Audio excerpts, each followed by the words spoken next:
پاکستان کو ملتان ٹیسٹ میں بھی شکست، انگلینڈ ٹیم نے سیریز اپنے نام کر لی۔ ملتان ٹیسٹ میں انگلینڈ نے پاکستان کو 26 رن سے شکست دے کر 3 میچوں کی سیریز 0-2 سے اپنے نام کر لی۔ انگلینڈ کی ٹیم نے 22 سال بعد پاکستان کے خلاف اسکی سرزمین پر ٹیسٹ سیریز جیتی ہے، جبکہ پہلی مرتبہ قومی ٹیم کے خلاف لگاتار 2 ٹیسٹ میچز جیتے ہیں۔ دوسرے ٹیسٹ کے چوتھے روز چائے کے وقفے سے قبل میچ کا فیصلہ ہو گیا۔ قومی ٹیم میں ڈیبیو کرنے والی لیگ اسپنر ابرار احمد نے 11 وکٹ حاصل کی۔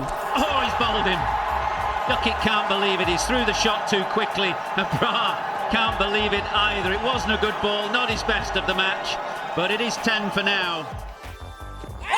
What about this one? What about this one? Yep, he is. Ball tracker coming up now, Alim. Ball pitching in line, impact is in line, and wickets hitting.